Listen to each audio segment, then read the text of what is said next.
اسلام کا مجاہد اعظم، صلیبی جنگوں کا ہیرو، جس پر امت مسلمہ کو آج بھی ناز ہے، صدیوں گزرنے کے بعد بھی آج سینوں میں دل کی طرح دھڑکتا ہے۔ سلطان محمد ایوبی کا نام آج بھی سینوں پر نقش ہے۔ اس کا نام سن کے مردہ جانوں میں بھی زندگی کی حرارت پیدا ہوتی ہے۔ ناظرین، آج مسلمانوں کے فیمس ہیرو کی ہم بات کرنے جا رہے ہیں۔ ان کی پیدائش 1137 عراق کے شہر میں ہوئی۔ آپ کا شمار نامور مسلم ہیروز میں ہوتا ہے، جن کے کم و بیش 100 جنگوں میں حصہ لینے کے واقعات مشہور ہیں، جن کا نام سلطان صلاح الدین ایوبی ہے۔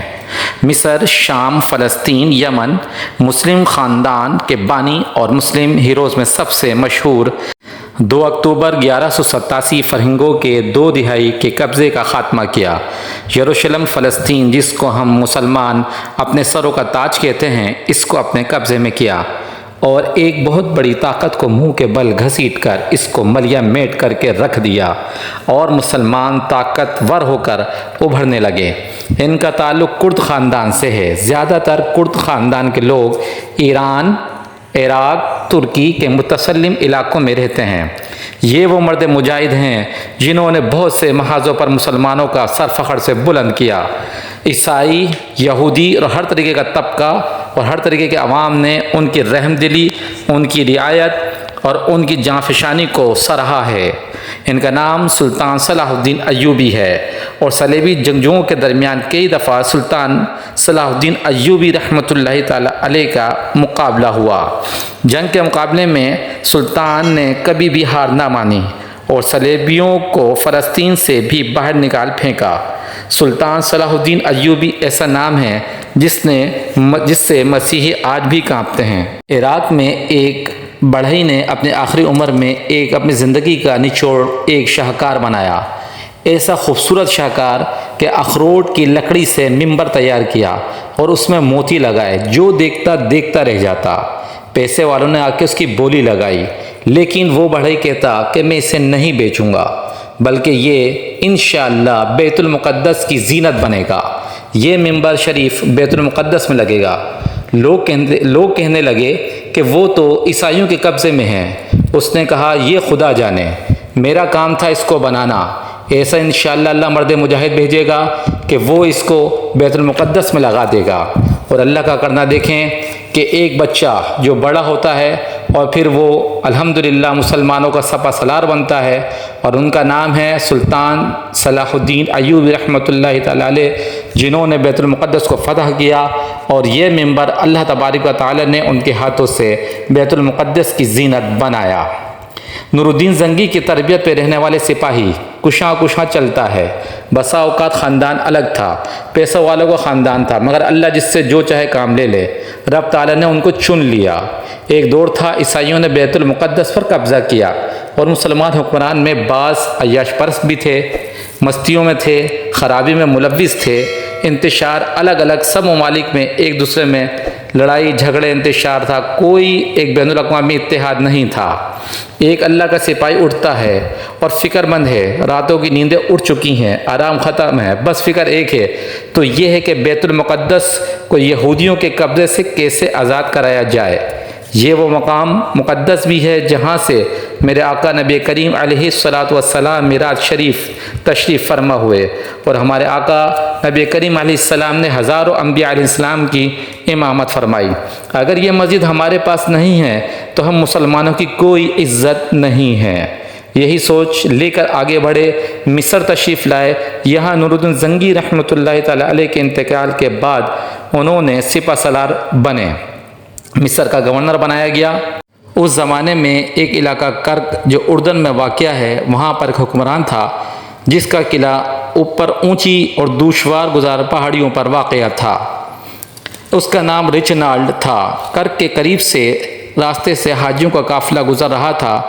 اس بدبخت نے حملہ کر کے ان سے کہا اور معاذ اللہ ہمارے پیارے نبی کریم علیہ السلام کی شان میں گستاخی کری، اور مسلمان حاجیوں جو ابھی راستے میں تھے کہا کہ بلاؤ اپنے محمد صلی اللہ علیہ وسلم پاک کو، اور ان کو مسلمانوں کو قافلے والوں کو تاتح کر کے سب کو شہید کر دیا۔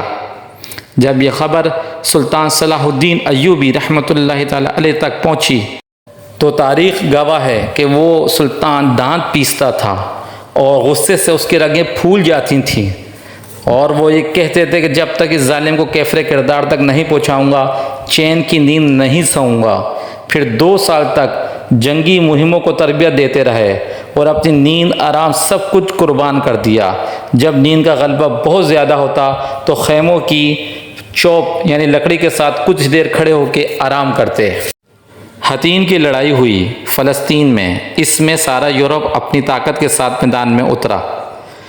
یہ مسیحی اور یہ تمام یورپ اور عیسائی لاکھوں کی تعداد میں فوج کے ساتھ تھے اور مسلمان چند ہزار تھے، لیکن مسلمانوں کا جذبہ جہاد اور شوق شہادت بہت بلند تھا، اور اللہ پہ توکل اور پیارے نبی کریم علیہ السلام کے دین کو سربلند کرنے کے لیے اپنے جان کے نذرانے پیش کرنے کے لیے وہ آگے بڑھے۔ ادھر اکیلا سلطان صلاح الدین ایوبی رحمۃ اللہ علیہ اس لشکر صلیبی فوجوں سے ٹکرا گیا اور سارے رومن امپائر کو تہس نہس کر کے شکست فاش دے دی۔ 12 بادشاہ اور ان کے ساتھی گرفتار ہوئے، رچنالڈ بھی گرفتار ہوا۔ یروشلم کا بادشاہ ہمفرین نے اپنا پانی بچا کر رچنالڈ کو دیا۔ پھر سلطان صلاح الدین ایوبی رحمۃ اللہ تعالی علیہ نے کہا کہ میں نے اس کو پانی نہیں دیا کیونکہ میں رچنالڈ کو پانی نہیں دوں گا۔ آپ کو پانی پیش کیا اور جس کو ہم پانی دیتے ہیں اس کو امان دیتے ہیں۔ پھر سلطان نے رچنالڈ کو اسلام کی دعوت دی، اس نے انکار کر دیا۔ سلطان نے کہا میں نے تیرے قتل کی قسم کھائی تھی، وہ بھی 2 دفعہ۔ ایک دفعہ جب تو نے مدینہ منورہ پہ حملہ کرنے کی ناپاک کوشش کی، میں نے قسم کھائی کہ میں اپنے ہاتھوں سے تجھے قتل کروں گا۔ دوسری دفعہ جب حاجیوں کے قافلوں کو تو نے لوٹا اور ہمارے پیارے نبی کریم علیہ السلام کی شان میں گستاخی کی کہ بلاؤ حضرت محمد صلی اللہ علیہ وآلہ وسلم کو، اور آج حضرت محمد صلی اللہ علیہ وسلم کا ادنا غلام تیری اس بات پر یہ فریضہ ادا کرنے کے لیے آ رہا ہے، اور اپنی تلوار سے اس کی گردن اڑا دی۔ مسلمان حکمران ایسی دلیریاں رکھتے تھے اور آج ہماری کمزوریوں نے دشمن کو دلیر کر دیا ہے، اور پھر 1 ارب 60 کروڑ مسلمان دنیا کے اوپر بستے ہیں، یعنی کہ اتنی بڑی مسلم امہ میں کوئی حکمران، فوج اور وہ بہادر کہاں ہیں جو آج ان ظالموں کا منہ توڑ جواب دیں؟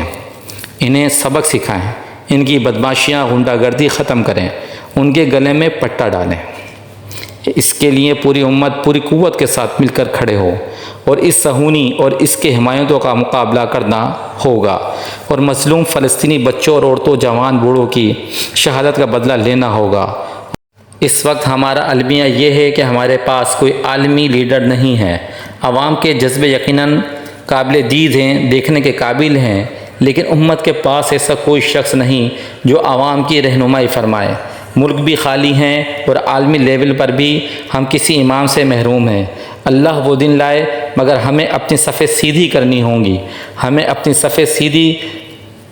صفیں سیدھی کریں گے، مولا اللہ تبارک و تعالیٰ امام بھی بھیج دے گا۔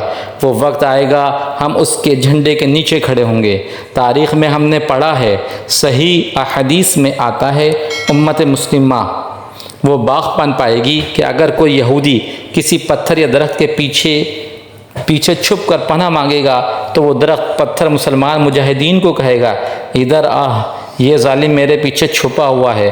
اللہ نے وہ دن بھی ہمیں دکھانے ہیں، پوری امت کے اوپر جھنڈا جھولے گا تو حضرت بی بی آمنہ رضی اللہ تعالی عنہ کے پیارے لال مصطفیٰ کریم علیہ الصلاۃ والسلام کا ہی جھولے گا انشاءاللہ۔